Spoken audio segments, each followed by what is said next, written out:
राजनीतिक विज्ञान या फिर राजनीतिक शास्त्र आप कह सकते हैं। इसको शुरू करने से पहले हम जो इसमें क्रमबद्ध लेंगे वो क्या लेंगे, तो सबसे पहले इसमें जो हम देखेंगे चीज़ें को कैसे कैसे देखेंगे, तो देखेंगे लोकतंत्र में सत्ता की साझेदारी, सत्ता में साझेदारी की कार्यप्रणाली, लोकतंत्र में प्रतिस्पर्धा एवं संघर्ष कैसे होता है, लोकतंत्र की उपलब्धियां और लोकतंत्र की चुनौतियां। देखिए इन सब चैप्टर को हम शुरू करने से पहले क्या करेंगे, कुछ बेसिक जानकारी हमारे लिए बहुत महत्वपूर्ण हो जाती है। तो सबसे पहले हम वही करेंगे कि कुछ बेसिक चीज़ों को आत्मसात करेंगे। तो चलिए आइए समझने की कोशिश करते हैं कि लोकतंत्र माने क्या। पहले तो लोकतंत्र क्या है? लोकतंत्र जनता का, जनता के लिए और जनता के द्वारा शासन है। किसने कहा? अब्राहम लिंकन साहब। ये पहला लाइन ही और बहुत ज़्यादा इंपॉर्टेंट है, इसे याद रखें, ये ऑब्जेक्टिव में कई बार पूछ चुके हैं। अब देखिए इसका मतलब क्या हुआ, देखिए लोकतंत्र जनता का, जनता के लिए और जनता का शासन है। इसका मतलब समझे, इसका मतलब ये है कि लोकतंत्र में क्या होता है, जो शासन होता है वो किसके लिए होता है, किसके हितों को देखा जाता है, तो जनता के। और जो शासक होता है वो भी कहां से निकलता है, तो जनता के बीच से ही निकलता है। तो जो जिसके लिए शासन हो रहा है वो भी जनता के लिए हो रहा है, और जो शासन करेगा वो भी कहां से आया, जनता में से ही आया। और क्या, और जिसके द्वारा उसको शासन बनाया गया वो भी कौन है, तो वो भी जनता ही है। इसीलिए लोकतंत्र कहा जाता है जनता का, जनता के द्वारा और जनता के लिए शासन। उम्मीद करते हैं ये बातें समझ में आई होगी। आगे बढ़ते हैं।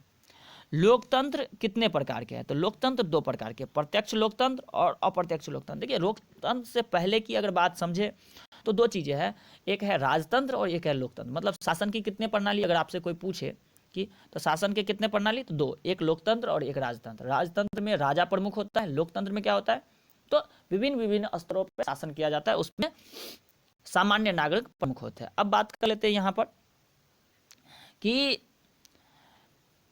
लोकतंत्र कितने प्रकार के, तो लोकतंत्र कितने प्रकार के होते हैं, लोकतंत्र दो प्रकार के होते हैं, एक प्रत्यक्ष और एक अप्रत्यक्ष लोकतंत्र। तो देखिए प्रत्यक्ष लोकतंत्र किसको कहते हैं, सीधे तौर पर एक जगह इकट्ठे होकर शासन में लोग हिस्सेदार बनते हैं।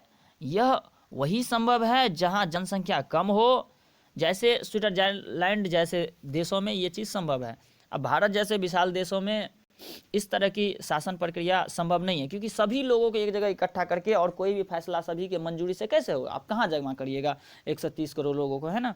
तो ये भारत जैसे देशों में नहीं संभव है, जहाँ विशाल जनसंख्या है वहाँ संभव नहीं है। तो वहाँ के लिए क्या करते हैं, हम अप्रत्यक्ष लोकतंत्र का रास्ता अपनाते हैं। क्या होता है इसमें, लोग अपने प्रतिनिधियों को चुनकर शासन व्यवस्था में हिस्सेदार बनते हैं, मतलब अपने शासक के थ्रू शासन करते हैं। इस प्रकार के जो प्रक्रिया होते हैं उसे अप्रत्यक्ष लोकतंत्र कहते हैं, इसे याद रखें, ठीक है।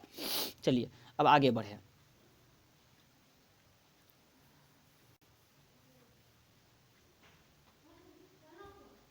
अब देखिए बात को, लोकतंत्र अपने स्वरूप में कैसा हो सकता है, तो पहला तो संघीय व्यवस्था का स्वरूप, दूसरा एकात्मक व्यवस्था का स्वरूप। तो संघीय व्यवस्था का स्वरूप माने क्या, जहां केंद्र सरकार और साथ साथ राज्य सरकार भी होती है, इसे संघीय व्यवस्था कहते हैं। मतलब कई स्तरों पे है ना शासन होता है, मतलब ऊपर में क्या है, केंद्र सरकार है, उसके नीचे क्या है, राज्य सरकार है ना, इसके बाद क्या है, ग्राम सभा है ना, ग्राम पंचायत है। इस तरह की जो व्यवस्था होते हैं उसे संघीय व्यवस्था कहते हैं।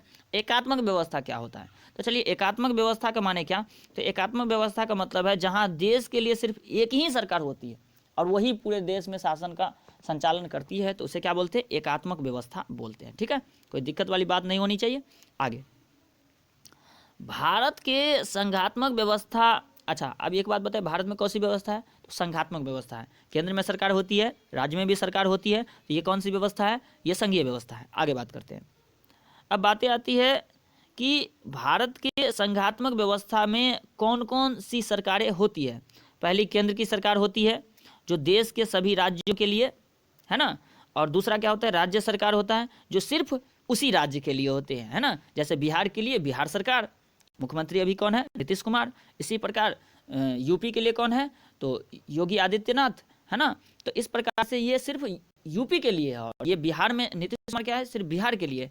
तो केंद्र सरकार क्या होता है, सभी राज्यों के लिए होता है, जबकि राज्य सरकार क्या होता है, सिर्फ एक राज्य के लिए होता है। चलिए सत्ता के विकेंद्रीकरण के तहत स्थानीय स्वशासन, स्थानीय स्तर पर स्थानीय लोग, बात को समझे, सत्ता का विकेंद्रीकरण के तहत स्थानीय स्वशासन, स्थानीय स्तर पर स्थानीय लोगों, नगर एवं गांव में रहने वाले द्वारा चलाए जाने वाली सरकार, है ना। ये बातें को समझे, ठीक है। चलिए थोड़ी सी कुछ बातें और देख लेते हैं जो कि महत्वपूर्ण है। जैसे देखिए, केंद्र और राज्य में सरकार के अंग क्या क्या होता है। देखिए ये बातें बहुत इंपॉर्टेंट है, समझना पड़ेगा। विधायिका क्या होता है, कार्यपालिका क्या होता है और न्यायपालिका। तो केंद्र और राज्य सरकार के 3 अंग होते हैं। मतलब सिंपल से आप बोले सरकार के कितने अंग होते हैं, तो सरकार के कितने अंग होते हैं, तो 3 अंग होते हैं, विधायिका, कार्यपालिका, न्यायपालिका। विधायिका क्या करती है, नियम कानून बनाती है। कार्यपालिका क्या करती है, उस नियम कालिका पर कार्य करती है। और न्यायपालिका क्या करती है, अगर उस नियम कानून को कोई तोड़ता है तो उसे दंडित करने का कार्य करती है। तो चलिए यहाँ पर हम समझे कि क्या, तो देखिए बात को समझे। क्या कह रहा है कि देश या राज्य के लिए कानून बनाने वाली संस्था को क्या कहते हैं, तो विधायिका कहते हैं। केंद्र में कौन कानून विधायिका होती है या कानून नियम कानून बनाती है, तो सांसद, लोकसभा या राज्यसभा इसको बोलते हैं, ठीक है। राज्य में कौन होता है, विधानमंडल, विधानसभा या विधान परिषद कहते हैं, बात को ध्यान रखें। फिर कार्यपालिका, अब बात को समझे। कार्यपालिका देश व राज्य में कानून को लागू कराने वाली संस्था क्या कहलाती है, तो ये कानून जो बना, इस कानून को लागू कराने का काम कौन करता है, तो उसको बोलते हैं कार्यपालिका। केंद्र में कौन होता है, तो केंद्र में राष्ट्रपति, प्रधानमंत्री एवं मंत्री परिषद, ठीक है, ये कार्यपालिका कहलाते हैं। राज्य में कौन होता है, राज्यपाल, मुख्यमंत्री एवं मंत्री परिषद। न्यायपालिका की बात करें, न्यायपालिका का बात करें, देखें, देश या राज्य में संविधान एवं कानून के अनुसार सरकार चले, इसके लिए क्या होता है, न्याय करना। ये न्यायपालिका का काम क्या है, कोई नियम कानून है, इसके अनुसार कार्य हो रहा है या नहीं हो रहा है, इसके लिए न्यायपालिका होता है।